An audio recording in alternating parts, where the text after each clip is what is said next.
m'en vais vous parler d'un sujet qui me tient beaucoup à cœur, auquel je pense qu'on devrait plus accorder de l'attention, la faim. La faim mérite plus d'attention selon moi, parce qu'elle nous concerne tous, en ce qu'on ne peut vivre sans se nourrir. Le droit à l'alimentation est le droit le plus bafoué de l'être humain, et pourtant c'est le plus inaliénable. Pourquoi j'utilise le mot bafoué? Parce que rien n'explique cette situation. Nous sommes en plein 21e siècle, époque à laquelle la recherche agricole est à la pointe, époque à laquelle nous enregistrons les plus hauts rendements obtenus, époque à laquelle nous inventons des robots sur masse. L'agriculture mondiale d'aujourd'hui serait capable de nourrir 12 milliards d'êtres humains. Nous ne souffrons pas d'insuffisance de production alimentaire, ni de manque de ressources de production. Alors donnez-moi une seule raison valable pour la mort de 36 millions de personnes par an. Donnez-moi une seule raison qui justifie la mort d'un enfant de moins de 10 ans chaque 5 secondes qui passent. Donnez-moi une seule raison valable. Parlons maintenant de l'Afrique.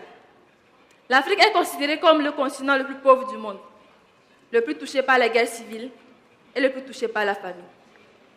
Et pourtant, avec 60% des terres non cultivées, suffisamment de ressources en eau et en main-d'œuvre, l'Afrique serait capable de nourrir toute la planète. Pourquoi alors 30 millions d'Africains sont en situation grave d'insécurité alimentaire?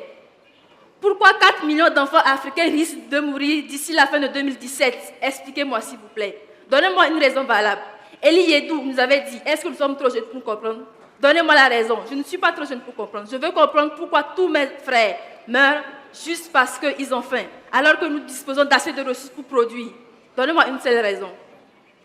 La faim, conséquence de la pauvreté, revêt différents aspects selon les lieux où elle se manifeste. Non seulement elle engendre des maladies mortelles, mais elle aggrave la situation des populations. Elle les affaiblit face à des fléaux préexistants comme le VIH-Sida. Quelles sont les causes de la faim?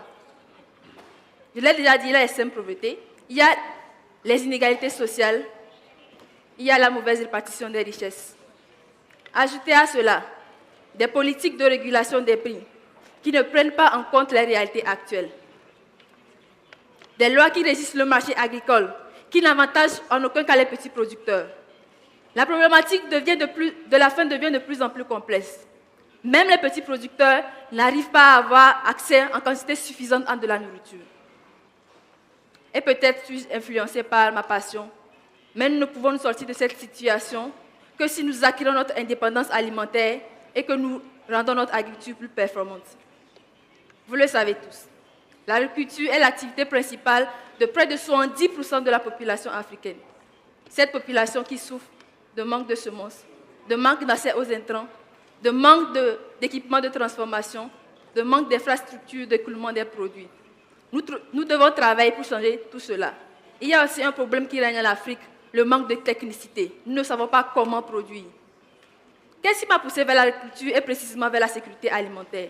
À l'âge de 12 ans, en classe de 3e, on faisait un cours d'histoire-géographie et notre professeur nous expliquait que le Togo, pays maritime, traversé par 2 grands fleuves, était obligé, en saison sèche, d'exporter des légumes du Burkina Faso, qui est un pays sahélien.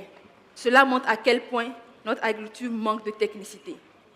Les opérateurs économiques, les gouvernements, les acteurs publics devraient plus croire aux jeunes qui se lancent dans l'agriculture, devraient plus les soutenir. Non seulement lorsqu'ils veulent installer une unité de production ou une unité de transformation, mais aussi soutenir leurs projets de recherche, parce que la sécurité alimentaire passe aussi par la recherche agricole.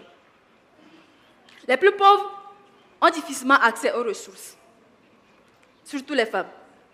Les femmes ont difficilement accès à la terre. Quelle est la situation en Afrique?